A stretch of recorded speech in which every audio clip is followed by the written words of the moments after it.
Hello, everyone, and a very warm welcome to the TalkMaster English Channel. I am your host, Emily, and I am truly so happy that you are joining us today.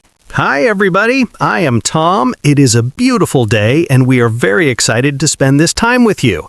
Please grab a comfortable seat, get a cup of tea or coffee, and just relax with us. Yes, please make yourself at home. Today, we are going to talk about a very special and maybe a little bit emotional topic. We are going to talk about dreams. That is a wonderful topic, Emily. Dreams can be so magical. Sometimes they're funny, sometimes they're beautiful, and sometimes they make us think deeply about our lives. Exactly, Tom. Before we start, I want to ask our dear listeners a very simple question. Did you sleep well last night? And do you remember what you dreamed about while you were sleeping? That is a great question to start with. For me, I slept very deeply, but my dream was actually quite strange and a little bit funny. Oh, really? Please tell me about it, Tom. I love hearing about strange dreams. Well, I was walking in a big supermarket, but instead of buying food, I was trying to buy different kinds of clouds. Yes, clouds from the sky. Clouds? That is so unusual. Why were you buying clouds in a supermarket? I have no idea. I asked the shop assistant for a soft white cloud, but she only had dark rain clouds. I was so confused in the dream. That is incredibly funny, Tom. Our brains can create such wonderful and crazy stories when we are resting. They really do. What about you, Emily? Did you have a good sleep and did you experience any interesting dreams? I did sleep well, thank you. But my dream was very different from yours. It was very beautiful, but also a little bit sad. Oh? Why was it sad? You know you can always share your feelings with me. Thank you, Tom. Well, in my dream, I was flying over a huge, beautiful ocean. The water was so bright and blue, and I felt completely free. That sounds amazing. Flying dreams are usually the best kind of dreams. Yes, it was amazing at first, but suddenly I forgot how to fly. I started falling slowly toward the water, and I felt very scared. I tried to move my arms, but I could not go up again. Oh no, I understand why that was scary. Falling in a dream can make your heart beat so fast. Exactly. My heart was beating so fast. But right before I touched the water, I woke up. I was resting safely in my warm bed, but I still felt a little bit nervous. That makes complete sense. Sometimes our nighttime dreams show us how we are feeling in our real waking life. Are you feeling nervous about something right now? Actually, yes. I think the dream is connected to my real life. I have a big dream for my future, but I am scared that I will fail. I am scared that I will fall, just like in my sleeping dream. Oh, I see. We're talking about the other kind of dream now. Not the dreams we have when we are sleeping, but the hopes and goals we have for our lives. Yes, exactly. I am sorry. Did I confuse you by changing the meaning of the word dream? Just a little bit. For a second, I thought you were still worried about falling into the ocean. But now I understand. You are talking about your life goals. Yes, life goals. English is interesting like that. We use the same word, dream, for the pictures in our sleep and for our biggest hopes in life. That is a very good point for our listeners to remember. So, Emily, what is your big life dream? What is making you feel nervous? Well, I have never told many people this, but my biggest dream is to open a small, warm, and cozy bakery in our town. Wow, a bakery! That is a beautiful dream. You are a fantastic baker. Your chocolate cookies are the best I have ever eaten. You are too kind, Tom. Thank you. I love the smell of fresh bread in the morning. I want to create a place where people can come, drink good coffee, and feel happy. I can already picture it. I can see you smiling behind the counter. So why are you feeling scared about it? I am scared because it is a very big step. What if nobody comes to buy my cakes? What if I make a mistake and lose all my money? Sometimes it feels safer to just do nothing. Emily, it is completely normal to feel afraid. Big dreams always come with big fears. If your dream does not scare you a little bit, it is probably not big enough. Do you really think so? I always thought that brave people never feel scared. Not at all. Brave people feel scared all the time, but they choose to keep walking forward, even when their hands are shaking. You must not be afraid of making mistakes. But making mistakes feels so bad. I like everything to be perfect. I know you do, but making mistakes is how we learn. Think about when you first learned to ride a bicycle. Did you ride perfectly on the first day? No, definitely not. I fell off my bicycle many times. I even cried once because I scraped my knee. Exactly. You fell, you made mistakes, but you got back on the bicycle. Now you can ride a bicycle easily without even thinking about it. You are right. I had to make mistakes to learn how to balance. Opening a bakery is exactly the same. You will make mistakes. Maybe you will burn a cake one day. Maybe you will buy the wrong kind of sugar. But each mistake will teach you something new. That makes me feel so much better, Tom. Every mistake is just a lesson. I need to remember that. What about you, Tom? Do you have a big life dream? Yes, I do. My dream is to write a book. I want to write a story that helps people laugh when they are having a difficult, dark day. That is a wonderful dream, Tom. You are a very funny person, and you always make me laugh. Have you started writing your book yet? Well, no. I am also a little bit afraid. I keep thinking, what if my writing is boring? What if my English is not good enough to tell a great story? Now, it is my turn to encourage you. Tom, you just told me that we cannot be afraid of mistakes. You have to write the first page, even if it is not perfect. You caught me! You are absolutely right. I am giving you good advice, but I need to listen to my own advice too. We all need a little help from our friends sometimes. We can support each other. I will bake the cakes, and you can write your book while eating my cakes. That is the best plan I have ever heard. I will be your best customer. Thank you, Tom. You know, listening to our conversation, I realize this is exactly like learning a new language. Oh, that is a brilliant connection, Emily. Please explain what you mean for our listeners. Well, so many of our listeners have a beautiful dream. Their dream is to speak English naturally and confidently. They want to connect with the world. Yes, that is a very powerful dream, and it can change their lives completely. But just like me with my bakery and you with your book, they often feel afraid. They're afraid of saying the wrong word. They're afraid that people will not understand them. And because they are afraid of making mistakes, sometimes they stop speaking entirely. They choose to stay quiet because it feels safer. Exactly. So to all our wonderful listeners right now, we want to say this directly to you. Please do not be afraid of making mistakes. Yes, please listen to Emily. Making mistakes in English is a wonderful thing. It means you are trying. It means you are practicing. Every time you use the wrong verb or forget a word, you are learning. You are one step closer to your dream of speaking beautifully. When you speak, people do not care if your grammar is absolutely perfect. They care about your heart, your smile, and the story you are trying to share. That is so true, Tom. Human connection is much more important than perfect grammar.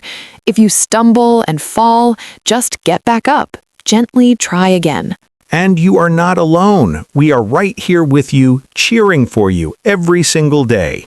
We make mistakes too, even as native speakers. We certainly do. We stumble over our words all the time, but we keep talking and we keep learning together. So, what did we learn today, Emily? Let us summarize our thoughts. We learned that dreams, both the ones in our sleep and the ones for our future, are important. We learned that feeling scared is normal, but we must not let fear stop us. And we learned that making mistakes is simply the bridge between where you are now and where you want to be. Mistakes are our friends, not our enemies. That is a beautiful way to say it, Tom. Mistakes are the bridge to our dreams. To everyone listening, we want to encourage you to keep learning English every single day, even if it's just for 5 minutes. Read a small story, listen to our podcast, or practice speaking to yourself in the mirror. You are growing so much, even if you cannot see it yet. Be patient with yourself. Be kind to your own heart. Your dream of speaking fluent English is completely possible. That is such a beautiful and powerful message, Emily. Be kind to your own heart. I think many learners really need to hear that today, because honestly, learning a new language can sometimes make you feel very frustrated. Yes, it really can. When you try to say something, but the right words just will not come out of your mouth, it is a very heavy feeling. You feel stuck, exactly like a bird that wants to fly but doesn't know how to open its wings. That is a perfect way to describe it. I remember when I was learning to play the guitar. I wanted to play perfect songs on the very first day, but my fingers hurt and the music sounded terrible. I wanted to throw my guitar out of the window. Oh my goodness. Please do not throw your guitar, Tom. But I completely understand that feeling. We want everything to happen very fast, but real growth is slow, just like growing a beautiful garden. Exactly. You know, it reminds me of people making big promises to themselves at the beginning of the year. People often set massive goals, like studying English for 3 hours every single day. But what happens? They expect to be perfect, and anything less than perfect feels like a failure, so they just give up. Yes, they get overwhelmed because they try to do too much at once. It's just like my dream of opening a bakery. If I try to bake 100 chocolate cakes on my very first day, my kitchen will be a disaster, and I will probably cry. Yes, and your kitchen would be incredibly messy. That is a great word for our beginners, by the way. Messy means things are not clean or tidy, like when books and clothes are all over the floor. Oh, my kitchen would definitely be messy. So instead of baking 100 cakes, I should just start by baking one simple, perfect cookie. And for our listeners, instead of studying for 3 hours and getting tired, what is the one cookie they can bake every day? That is a wonderful question. One of the best things you can do is just read a short story for about 10 to 15 minutes a day. It is such a natural way to learn new words without feeling like you are studying. I completely agree. Reading grammar books can sometimes be very boring, but reading a storybook is like going on an adventure. If you're a beginner, you can start with beautiful, simple stories like The Wizard of Oz or The Little Prince. The Little Prince is one of my favorite books in the whole world. It teaches us so much about friendship and love. But Emily, when our listeners are reading, what should they do if they find a word they do not understand? Should they stop and use a dictionary? No, definitely not. That is a very common mistake. If you use a dictionary for every single word, you will stop enjoying the story. Instead, try to guess the meaning of the word from the other words around it. Only look up words that block your understanding. That is fantastic advice. Let your brain do a little bit of guessing. And if you read just a little bit every day, you'll start to notice how English sentences are built naturally, without memorizing heavy grammar rules. Consistency is the real secret. Consistency, yes. Doing a little bit every day is so much better than studying for 5 hours on Sunday and doing nothing for the rest of the week. Exactly. Another thing that is super helpful and also very relaxing is listening. Just listening to a podcast, like the one we're doing right now, can change your English completely. Yes, because when you listen to real conversations, you learn how native speakers actually talk. You learn the rhythm of the language. Textbook English is sometimes very different from real-life English. That is so true. Textbooks teach you to say, "How do you do? I am fine, thank you." But in real life, we use everyday words that act like little keys to unlock smoother conversations. Little keys, I love that. Let us share some of these little conversational keys with our listeners right now. What is a word you use every day, Tom? Well, guess what? I use the word actually all the time. It's a fantastic word to correct someone gently or to add a polite detail. Oh, yes. For example, if someone says, "Tom, I heard you like drinking hot tea in the summer," you could say, "Actually, I prefer cold lemonade." It softens the correction so you don't sound rude. Exactly. It's much softer than saying, "No, you're wrong." Another great word is probably. It means something is very possible, but you are not 100% sure, like, "It will probably rain tomorrow." Or, "Emily will probably eat a chocolate cookie after this podcast," which is very true, by the way. I know you will. Oh, listen to what you just said. By the way. That's another perfect everyday phrase. We use "by the way" when we want to change the topic slightly or add extra information.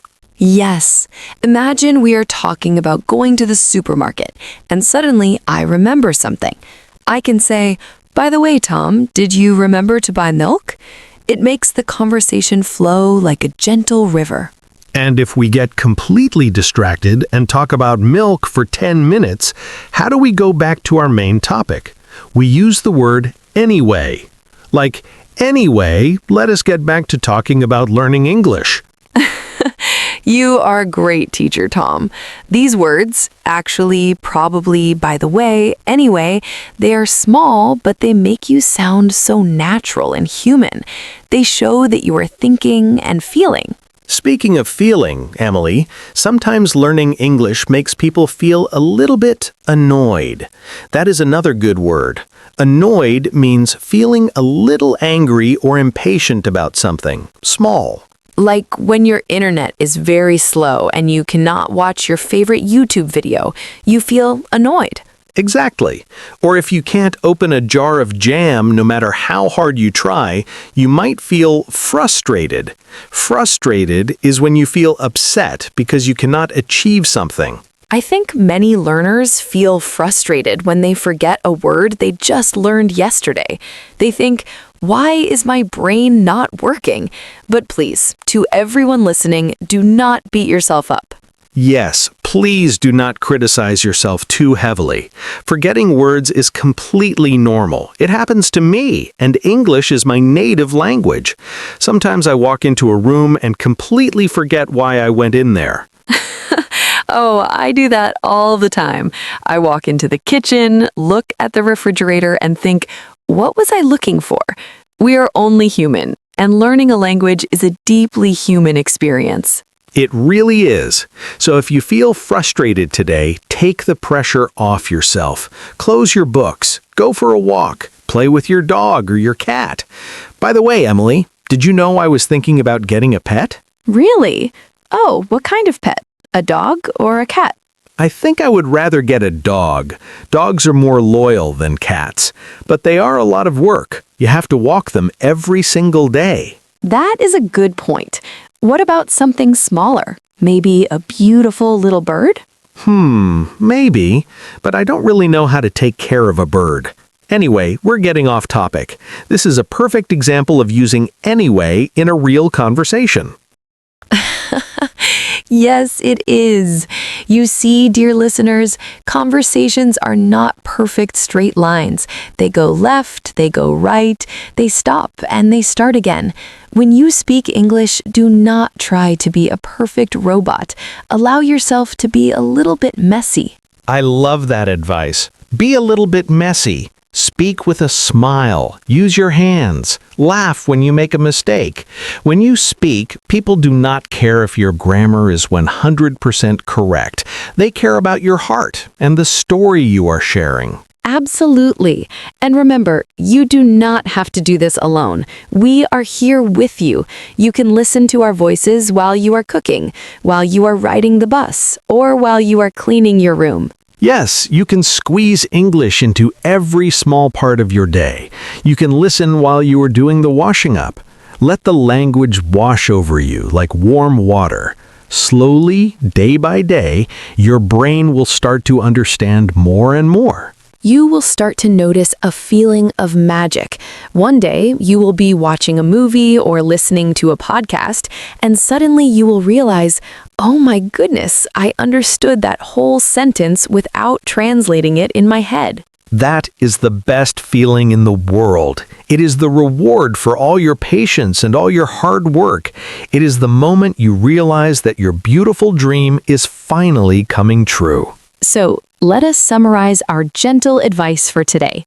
First, do not be afraid to make mistakes, and please do not beat yourself up. Second, try to read a simple storybook for just 10 minutes a day, and do not use your dictionary for every word. Third, try using small, natural words like actually, probably, and by the way, to make your conversations flow nicely. And most importantly, listen to English as much as you can and let yourself enjoy the journey. The journey is long, but it is so beautiful. Keep walking forward even if your steps are small. Be proud of yourself for trying today. Be proud of yourself for listening to this entire podcast. Yes, you are doing an amazing job. We are so incredibly proud of you, and we cannot wait to see how much you will grow in the future. Thank you from the bottom of our hearts for letting us be a part of your English learning adventure. Take a deep breath, smile, and have a wonderful, peaceful day. Take care of yourselves, everybody. We'll be right here waiting for you in the next episode. Bye for now. Goodbye, friends. Keep believing in your beautiful dreams.